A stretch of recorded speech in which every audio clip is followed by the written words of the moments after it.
Le Rwanda ne tombera plus jamais. Une histoire sacrée d'un peuple debout, forgé par la souffrance et sauvé par la volonté. Chapitre 5. Reconstruire sur la mémoire. Dans la plupart des pays sortant de conflits violents, l'instinct est souvent d'oublier, d'effacer, de tourner la page au plus vite pour éviter de raviver les blessures. Le Rwanda, lui, a choisi une autre voie, plus exigeante mais plus féconde. Construire la paix non en dépit de la mémoire, mais grâce à elle. Ce choix radical d'affronter le passé au lieu de l'enfouir est l'un des piliers majeurs de sa reconstruction post-génocide. Dès les premières années qui ont suivi 1994, les autorités rwandaises, portées par la vision du Front patriotique rwandais, FPR, ont compris que la paix véritable n'est pas l'absence de violence, mais la reconnaissance de la vérité. Pour guérir, un peuple doit d'abord savoir ce qui lui est arrivé. Il doit pouvoir nommer les crimes, identifier les responsabilités et inscrire cette vérité dans une mémoire partagée. Cela signifie aller à l'encontre des puissances extérieures qui souvent incitent à l'oubli réconciliateur. Le Rwanda a donc décidé de faire de la mémoire une politique nationale. En 1998 est créée la Commission nationale de lutte contre le génocide, CNLG, chargée non seulement de documenter les faits du génocide des perpétrés contre les Tutsis, mais aussi de préserver les sites mémoriels, d'éduquer les générations futures, de combattre le négationnisme et d'intégrer la mémoire dans les politiques publiques. Cette institution ne fut pas une instance décorative. Elle devint l'un des bras les plus puissants de la résilience nationale. Chaque année, du 7 avril au 4 juillet, la période de Kwibuka, se souvenir, mobilise tout le pays dans un moment de recueillement, de réflexion, mais aussi de renouveau. Des veillées aux bougies, des conférences, des visites de mémoriaux. Des hommages dans les écoles, les églises, les quartiers, tout est mis en œuvre pour rappeler que le Rwanda d'aujourd'hui est bâti sur la mémoire des disparus. La mémoire devient alors un ciment national, un pont entre les survivants et la jeunesse née après le génocide. Mais cette mémoire n'est pas un instrument de haine. Elle ne vise pas à accuser, à stigmatiser, ni à se venger. Elle est au contraire l'espace sacré où le Rwanda choisit la dignité face à l'oubli, le pardon face au silence et la vérité face au mensonge. Cette posture est rare dans le monde. Elle exige du courage. Car dire la vérité sur un génocide, c'est s'exposer aux regards qui dérangent, aux détracteurs, aux négationnistes. Mais le Rwanda a compris que se taire, c'est trahir les morts et risquer de condamner les vivants à revivre l'histoire. Ainsi, la mémoire est bien plus qu'un souvenir. Elle est un fondement, un socle, un mur porteur. C'est sur elle que le Rwanda a réappris à marcher, à se redresser, à respirer. Et c'est pourquoi, tant que cette mémoire restera vivante, le Rwanda restera debout. Au lendemain du génocide contre les Tutsis, le Rwanda se trouvait face à une vérité effroyable. Son propre sol était devenu un champ de ruines humaines. Les églises, les écoles, les collines, les maisons, les latrines même avaient en servi de lieu d'extermination. Face à cette réalité, le choix fut crucial. Fallait-il tout effacer pour passer à autre chose, ou fallait-il, au contraire, conserver ces lieux comme preuve vivante de l'horreur pour éduquer, prévenir et transmettre? Le Rwanda opta pour la seconde voie, avec conviction. C'est ainsi que les sites mémoriaux furent identifiés, protégés, institutionnalisés et intégrés dans la politique nationale de mémoire. Dès la fin des années 1990, plusieurs lieux de massacres majeurs furent transformés en lieux officiels de mémoire. Parmi eux, Nyamata, Natarama, Murambi, Bisesero, Nyarubuye, Gisozi à Kigali et bien d'autres. Ces lieux ne sont pas des musées froids, ce sont des sanctuaires de larmes, de silence et de témoignages. Ils conservent des ossements, des vêtements ensanglantés, des objets personnels, des murs criblés de balles, des inscriptions des noms des victimes, parfois à même la pierre, parfois encore inconnues. Prenons l'exemple de Nyamata, une église transformée en fosse commune, où près de 10 000 personnes furent tuées. Aujourd'hui, les bancs y sont restés intacts, couverts de vêtements de victimes. Le sol révèle les trappes menant au sous-sol où les femmes furent violées et tuées. À Murambi, une école technique où plus de 50 000 Tutsis furent massacrés après avoir été trompés par une promesse de refuge, Les corps momifiés sont conservés tels quels, une vision insoutenable, mais nécessaire.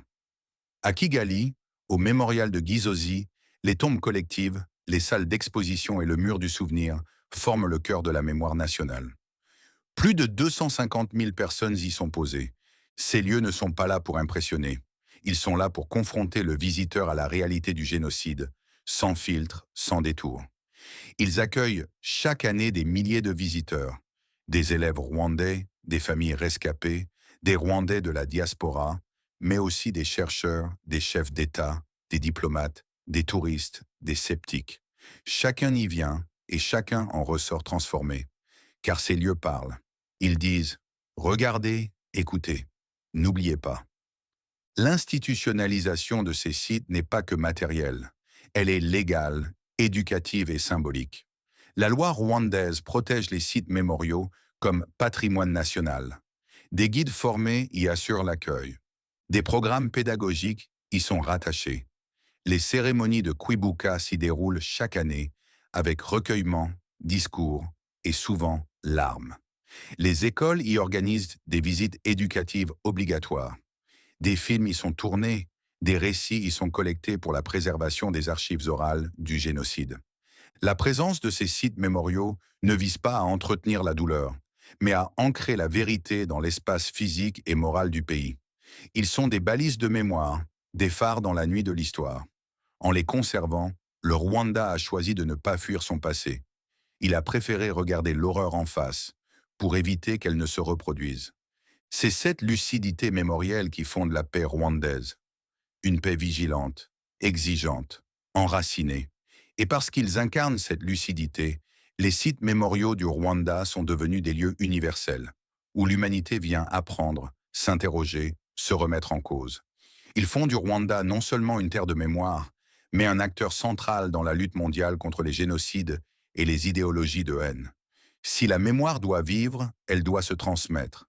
Et pour se transmettre durablement, elle doit être enseignée. Le Rwanda a compris, très tôt après 1994, que le souvenir du génocide contre les Tutsis ne pouvait pas être laissé uniquement aux témoins et aux rescapés. La mémoire, pour devenir nationale et universelle, devait entrer dans les écoles, dans les manuels, dans les programmes, dans les cœurs des enfants, dès le plus jeune âge. Ce choix n'était pas évident. Dans de nombreux pays, on hésite à parler de sujets traumatiques aux enfants, par crainte de raviver la douleur ou de semer la division. Mais le Rwanda a pris un pari, celui de la lucidité pédagogique.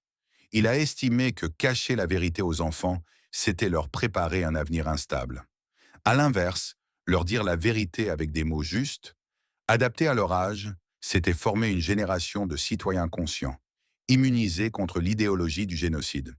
C'est dans ce contexte que le gouvernement, en collaboration avec le ministère de l'Éducation, Mineduc, le Centre de développement du curriculum, Rwanda Education Board, la CNLG et plusieurs ONG, a conçu un nouveau programme scolaire intégrant l'histoire du génocide dans les cours d'histoire, de citoyenneté, d'éducation morale et de religion. Dès le niveau primaire, les élèves apprennent les valeurs d'unité, de paix, de non-discrimination. Et à partir du secondaire, ils étudient les causes, le déroulement et les conséquences du génocide sans tabou, mais avec rigueur. Les enseignants sont formés pour aborder ces questions avec sensibilité et méthode. Des guides pédagogiques ont été publiés, des manuels révisés, des ateliers organisés à travers tout le pays. Des témoignages de survivants sont parfois invités dans les écoles, accompagnés de psychologues ou de médiateurs. Des visites de mémoriaux sont intégrées dans le programme scolaire. Ces moments sont l'occasion d'un éveil à la responsabilité historique et morale. Les enfants ne sont pas appelés à porter la culpabilité du passé, mais à comprendre que leur rôle est d'empêcher qu'il ne se répète. L'éducation à la mémoire s'étend aussi au-delà de l'école formelle.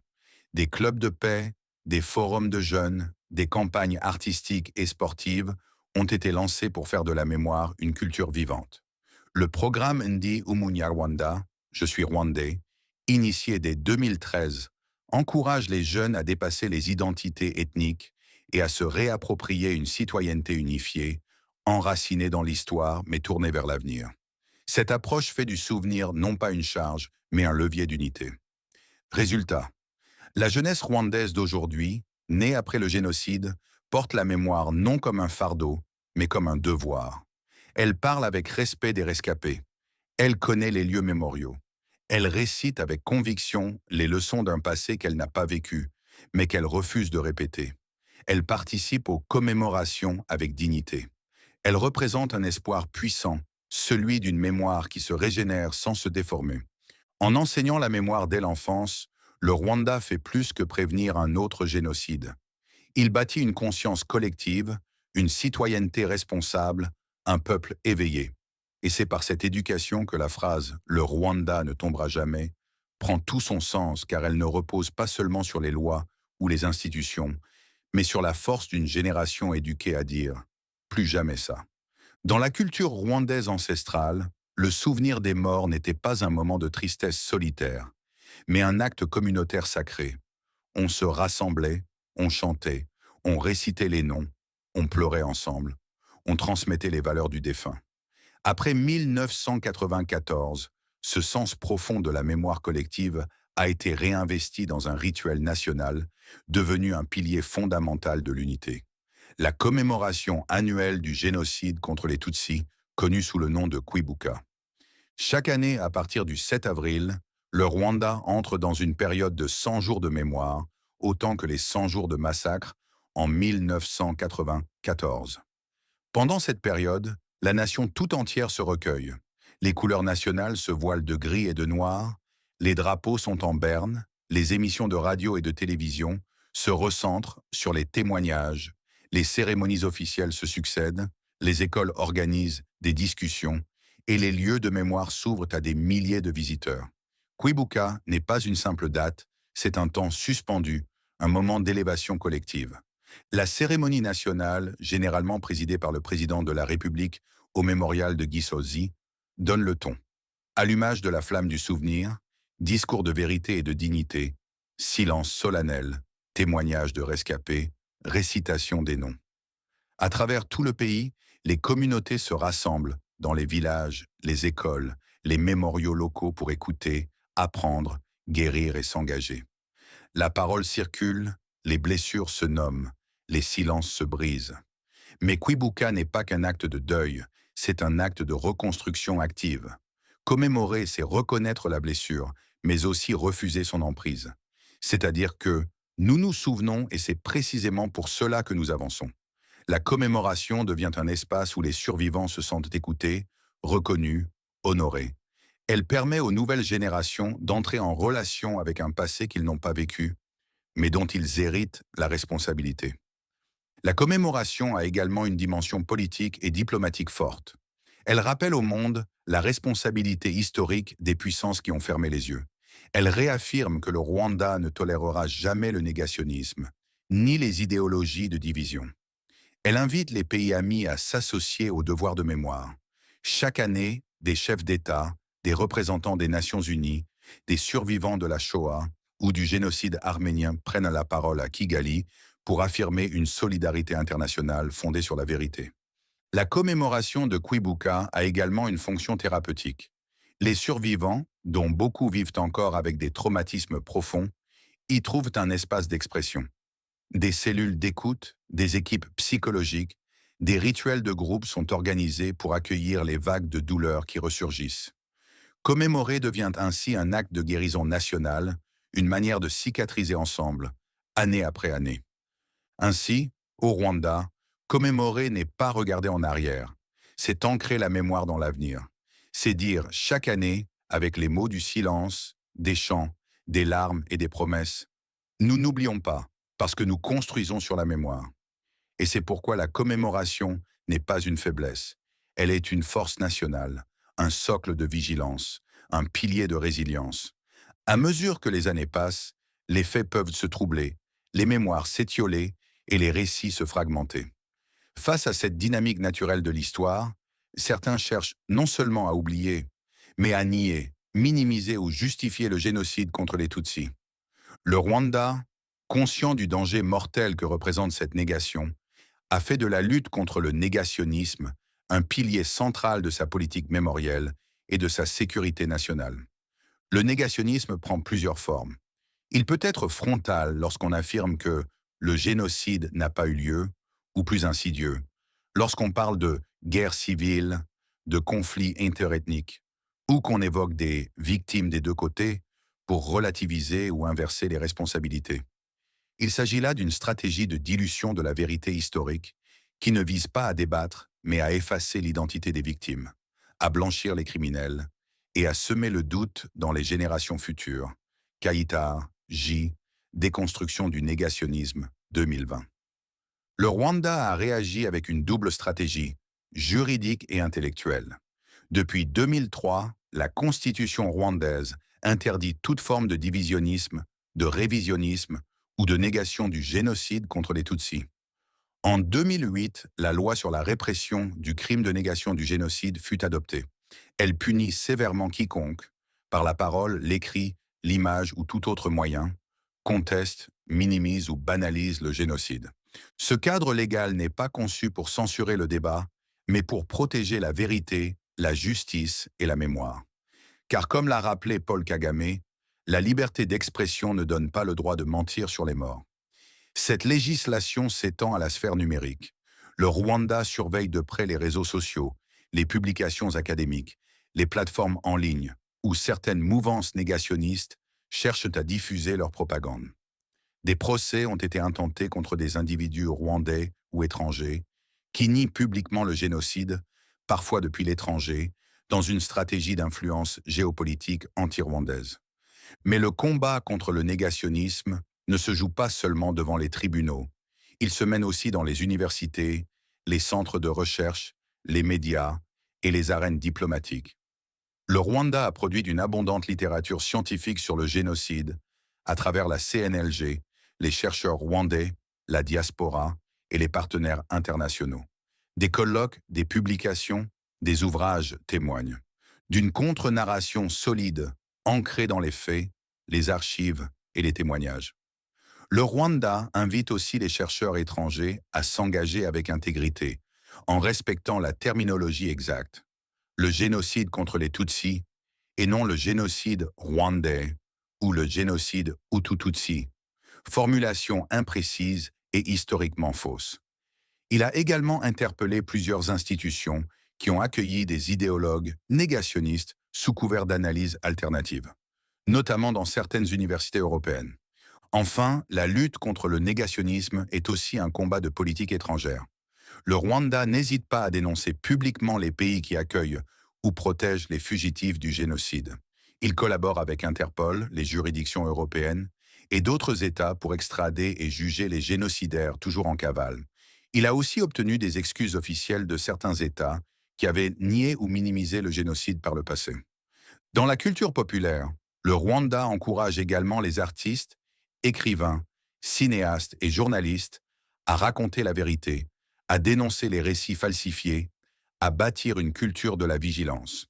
Les films comme 100 jours, parfois en avril ou Petit Pays, les documentaires, les expositions itinérantes participent à cet effort global de défense de la mémoire. En luttant contre le négationnisme, le Rwanda ne cherche pas la confrontation. Il défend son droit à la vérité. Car une mémoire niée est une mémoire assassinée. Et un génocide oublié est un génocide prêt à recommencer. C'est pourquoi, face aux voix qui déforment l'histoire, le Rwanda répond avec une voix claire. Nous savons ce qui s'est passé. Et tant que nous nous en souviendrons, personne ne pourra jamais nous réduire au silence. Lorsque les mots officiels ne suffisent plus, lorsque les chiffres échouent à traduire la douleur, l'art prend le relais. Au Rwanda, après 1994, la mémoire n'a pas seulement été portée par les institutions, les lois et les discours politiques, elle a aussi été incarnée, racontée, ressentie à travers la musique, le théâtre, la poésie, la peinture, la danse, le cinéma. L'art, dans sa forme la plus intime, est devenu un canal puissant de cicatrisation collective. Face à un traumatisme d'une telle ampleur, les artistes rwandais ont refusé le silence. Très tôt, ils ont pris leurs plumes, leurs pinceaux, leurs instruments pour dire l'indicible, traduire la douleur, mais aussi faire renaître l'espoir. Des chants de deuil ont vu le jour, mêlant Kinyarwanda, traditionnel et expression contemporaine. Des troupes de théâtre se sont formées dans les villages, racontant à travers des pièces sobres mais bouleversantes les récits de familles brisées, de survivants, de réconciliation. Le cinéma rwandais a également émergé comme outil de vérité, ont contribué à porter la mémoire rwandaise au-delà des frontières. Ces productions, souvent collaboratives, mêlant des Rwandais et des cinéastes internationaux, ont eu un double effet. Montrer au monde la réalité du génocide et donner aux Rwandais un miroir pour se regarder avec lucidité et dignité. La musique joue un rôle central dans les commémorations. Des artistes ont composé des chansons de souvenirs, de pardon, d'unité et de foi en l'avenir. Ces chants, repris chaque année pendant Kwibuka, résonnent comme des psaumes modernes de résilience. Ils font pleurer, mais ils redressent aussi. Ils transforment la douleur en force. La peinture et la sculpture sont utilisées dans les mémoriaux, mais aussi dans les espaces publics. De nombreuses œuvres abstraites ou figuratives représentent les collines ensanglantées, les silhouettes silencieuses des victimes, ou les bras tendus des survivants vers la lumière. Ces œuvres, visibles à Kigali, Huye, Musanze ou Gisenyi, rappellent que chaque lieu peut devenir un espace de mémoire. L'art plastique devient ainsi un langage de la mémoire muette, celle que les mots ne peuvent pas toujours saisir. L'un des apports les plus puissants est sans doute venu de la poésie rwandaise contemporaine. De jeunes auteurs, ou des collectifs comme Mashirika Creative and Performing Arts, ont écrit des poèmes brûlants de vérité, où la mémoire devient combat, où la langue elle-même semble reconstruire les morceaux d'une nation fracturée. Ces textes sont récités lors des veillées, inscrits dans les murs des mémoriaux ou diffusés dans les médias communautaires. La poésie rwandaise post-génocide est devenue une littérature de la dignité retrouvée. Mais au-delà de l'expression, l'art est aussi devenu un pont. De nombreux projets ont réuni rescapés et enfants d'anciens génocidaires autour d'ateliers artistiques. Ensemble, ils ont peint, dansé, chanté, joué et ainsi reconstruit le lien social. Ces rencontres ont montré que la mémoire ne doit pas diviser, elle peut rassembler, si elle est portée dans la vérité et le respect. En intégrant l'art dans sa politique de mémoire, le Rwanda a compris une chose essentielle. Ce n'est pas seulement ce qu'on se rappelle qui compte, mais la manière dont on se le rappelle. Et dans cette reconstruction sensible de la mémoire collective, les artistes ont été les architectes, silencieux mais puissants, d'un peuple debout. Lorsque le Rwanda s'est effondré en 1994, des centaines de milliers de Rwandais se trouvaient déjà en exil, certains depuis les années 1960, d'autres fraîchement fuyards du génocide. Mais bien loin de leur colline natale, ces hommes et femmes n'ont pas laissé mourir leur mémoire. Au contraire, la diaspora rwandaise est devenue une sentinelle de la vérité, un flambeau vivant de la mémoire collective, éclairant le monde sur ce qui s'est réellement passé au Rwanda et contribuant, depuis l'étranger, à la reconstruction nationale. Dans les premières années post-génocide, la mémoire dans la diaspora s'est d'abord exprimée dans la douleur et la solitude. Beaucoup ont perdu tous leurs proches. Certains se sont retrouvés isolés dans des pays qui ne comprenaient pas ou refusaient de comprendre le génocide contre les Tutsis. Les survivants dans la diaspora ont dû faire face à l'indifférence, au négationnisme, voire à la suspicion. Pour eux, ce souvenir n'était pas seulement un devoir, c'était une lutte quotidienne pour faire exister la vérité dans des contextes parfois hostiles. Très vite, des associations mémorielles et communautaires ont vu le jour. Ibuka France, Ibuka Suisse, Ibuka USA, Ibuka Canada, mais aussi de nombreux groupes informels dans la diaspora belge, britannique, néerlandaise, norvégienne, etc. Ces structures ont organisé des commémorations annuelles, Kwibuka dans les ambassades, les églises, les universités. Elles ont sensibilisé les nouvelles générations de la diaspora, créé des archives, rassemblé des survivants et porté la voix du Rwanda sur la scène internationale. La diaspora rwandaise a aussi investi le champ académique et médiatique. Des intellectuels, chercheurs, écrivains, journalistes rwandais à l'étranger ont produit une littérature précieuse sur le génocide. Ils ont publié des articles dans les revues internationales, donné des conférences, contesté les discours négationnistes dans les universités et les plateaux télévisés. À travers leur engagement, ils ont contribué à imposer la reconnaissance du génocide contre les Tutsis dans des pays où il était encore ignoré ou relativisé. De jeunes Rwandais nés dans la diaspora ou exilés enfants ont également repris le flambeau. À travers des blogs, des podcasts, des films, de la poésie, des pièces de théâtre, ils ont transmis la mémoire avec leur propre langage, souvent dans la langue du pays d'accueil, mais toujours avec le cœur tourné vers Kigali, Nyamagabe, Rubavu ou Byumba. Pour eux, l'exil n'a pas été une coupure, mais un ancrage supplémentaire dans la responsabilité de mémoire. La mémoire dans la diaspora a aussi une dimension diplomatique et politique. Les membres actifs de la diaspora ont interpellé les gouvernements étrangers qui hébergent des génocidaires encore en liberté. Ils ont plaidé pour des extraditions, des procès équitables, la reconnaissance du rôle parfois complice de certains États pendant le génocide. Ils ont écrit à l'ONU, manifesté, témoigné devant des tribunaux internationaux. Leur mobilisation a souvent fait avancer la justice quand les institutions tardaient. Enfin, cette mémoire n'est pas restée figée dans la douleur. La diaspora a aussi été une force de proposition pour la reconstruction du Rwanda. Beaucoup sont rentrés au pays, ont investi dans des projets éducatifs, culturels ou économiques, ou ont servi de passerelle entre les institutions rwandaises et les partenaires étrangers. La mémoire a nourri leur engagement citoyen. Elle a transformé l'exil en mission. Ainsi, la diaspora rwandaise n'a pas laissé la mémoire s'éteindre à des milliers de kilomètres. Elle l'a portée, cultivée, défendue. Et ce faisant, elle a prouvé que le Rwanda n'est pas qu'un territoire. C'est une conscience collective, une promesse qui dépasse les frontières, un peuple debout, où qu'il vive.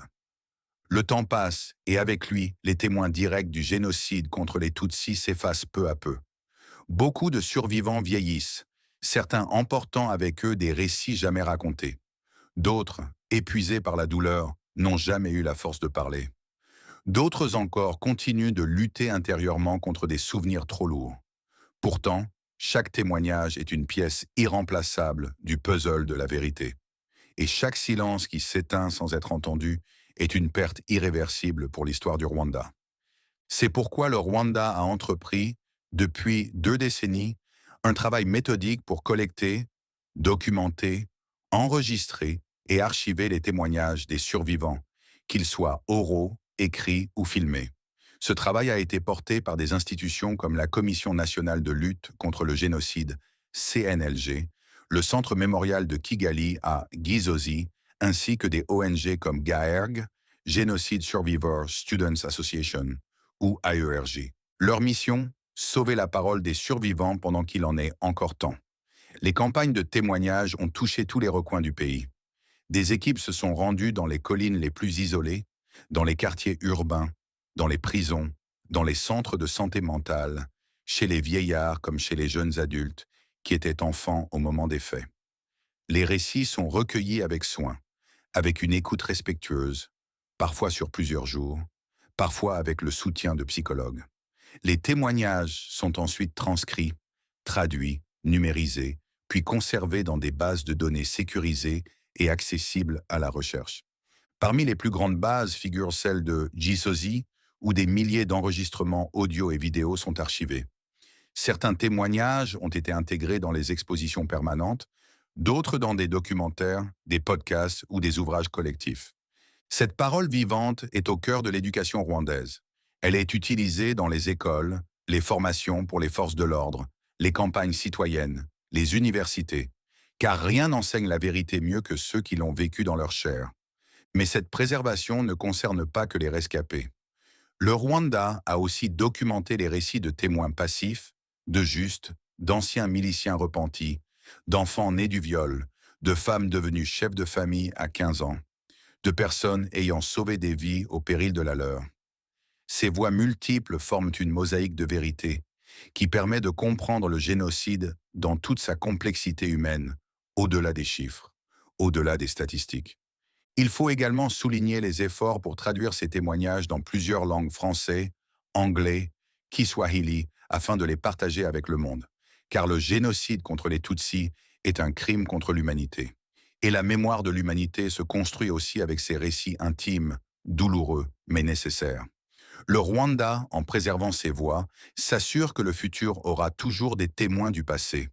Le défi aujourd'hui est de former les jeunes à continuer cette mission. Des ateliers d'archivage, des formations à la collecte orale, Des programmes de journalisme mémoriel sont proposés aux lycéens et étudiants. Car la mémoire n'est pas un acte ponctuel, c'est un travail générationnel. C'est pourquoi le pays enseigne que chaque jeune peut être gardien de mémoire, héritier de la parole, passeur de vérité. Ainsi, en préservant les témoignages avant qu'ils ne disparaissent, le Rwanda construit une forteresse contre l'oubli. Et cette forteresse ne se dresse pas seulement en pierre, elle vit dans les mots transmis, dans les voix enregistrées, dans les silences brisés. Elle est le plus puissant rempart contre le retour de l'ombre. Le génocide contre les Tutsis en 1994 n'est pas un événement uniquement rwandais. Par sa nature, son ampleur, et surtout par le silence du monde face à l'horreur, il constitue une page sombre de l'histoire de l'humanité entière. Le Rwanda, en refusant de s'enfermer dans une douleur solitaire, a fait le choix d'élever sa mémoire au rang d'engagement universel, en transformant son expérience en une contribution morale à la paix mondiale. C'est ainsi qu'est née la volonté de faire de la mémoire un devoir partagé par tous les peuples, tous les États, toutes les institutions. Le tournant diplomatique majeur a lieu en 2003, lorsque le Rwanda propose devant l'Assemblée générale des Nations unies l'établissement d'une journée internationale de commémoration du génocide contre les Tutsis. Après plusieurs années de plaidoyer et de négociations, l'ONU adopte la résolution qui fixe officiellement le 7 avril comme journée internationale de réflexion sur le génocide de 1994 contre les Tutsis. Ce texte reconnaît l'unicité du crime, dénonce le négationnisme et invite chaque État membre à commémorer ce jour dans ses institutions. Depuis, chaque année, les ambassades rwandaises à travers le monde, mais aussi de nombreuses universités, musées, gouvernements et ONG organisent des événements Kwibuka dans les grandes capitales. Paris, Washington, Genève, Bruxelles, New York, Londres, Tel Aviv, Dakar, Ottawa, Johannesburg. Ces cérémonies sont plus que symboliques. Elles permettent de diffuser la mémoire au-delà des frontières, d'éduquer les sociétés étrangères et de rappeler aux responsables politiques que l'inaction d'hier ne doit jamais se répéter. Mais la mémoire mondiale ne se construit pas que par la diplomatie. Elle s'enracine aussi dans la justice internationale. Le Rwanda a collaboré activement avec le Tribunal pénal international pour le Rwanda, TPIR, basé à Arusha qui a jugé plusieurs architectes du génocide.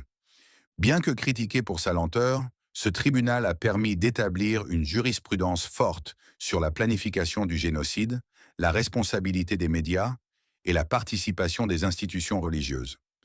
Par ailleurs, de nombreux procès ont eu lieu dans les tribunaux nationaux étrangers, France, Belgique, Suède, Allemagne, Canada, etc., contribuant à internationaliser le devoir de justice. Le Rwanda a également soutenu des initiatives éducatives à l'étranger, expositions itinérantes, partenariats avec des musées de l'Holocauste, conférences dans les universités, publications académiques. Le pays a activement participé à la Global Action Against Mass Atrocity Crimes, GIAMAC, à la Coalition internationale des sites de conscience et à des réseaux panafricains pour la prévention des violences de masse. Ces engagements montrent que le Rwanda n'est pas seulement un survivant, il est un acteur global de la mémoire. Le message du Rwanda est clair. Si nous avons pu survivre à un génocide, c'est notre devoir d'en empêcher un autre, partout dans le monde. Cette posture n'est pas victimaire, elle est profondément responsable. Elle transforme la mémoire du génocide perpétré contre les Tutsis en outil de mobilisation internationale, en argument pour une réforme du système onusien, en voie de rappel pour les conflits ignorés aujourd'hui, en Syrie, en Birmanie, au Soudan, à Gaza, au Congo.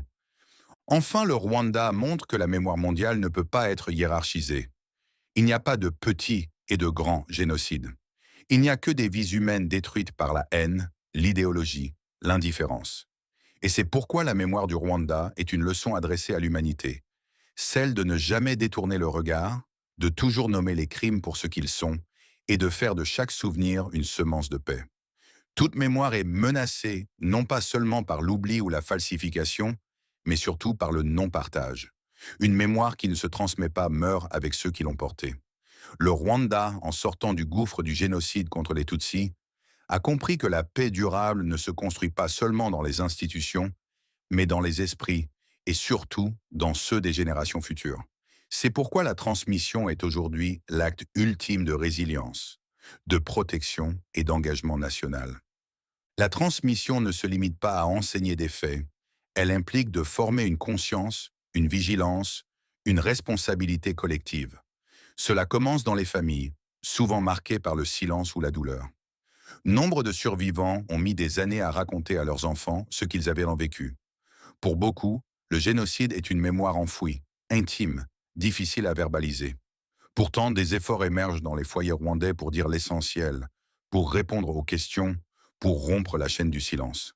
À l'échelle nationale, l'État rwandais a investi la transmission comme une mission fondamentale. L'école, les médias, les clubs de jeunesse, les institutions culturelles ont pour rôle non seulement d'enseigner ce qui s'est passé, mais d'incarner les leçons tirées de l'histoire. Cela signifie former des citoyens qui savent reconnaître les signes de la haine, déconstruire les idéologies dangereuses, s'opposer à l'exclusion.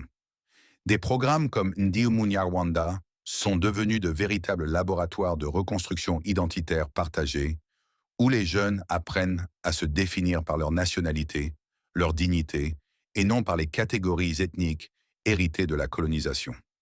Le rôle des témoignages vivants est ici essentiel.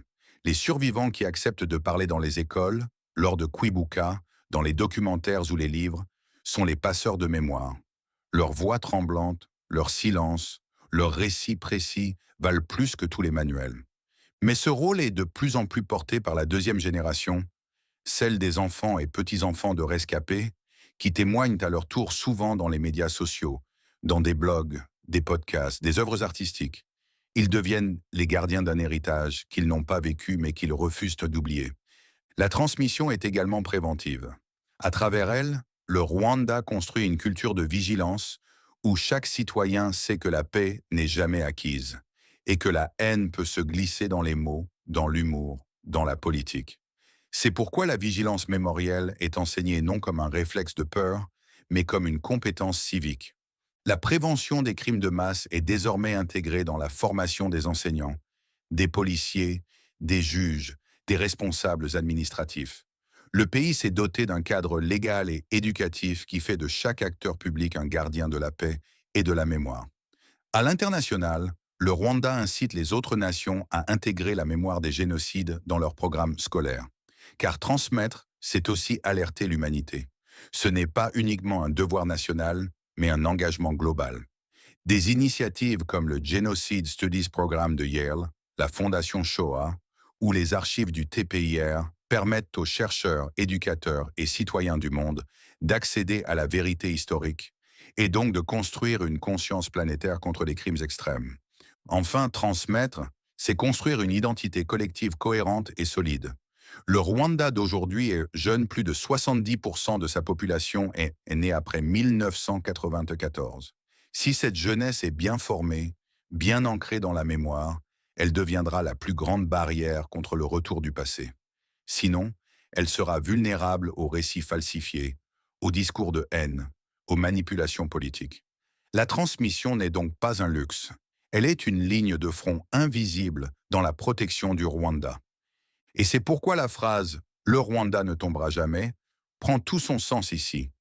Parce que la mémoire est transmise, parce que la conscience est éveillée, parce que le peuple s'est promis en se souvenant de ne jamais revivre l'indicible.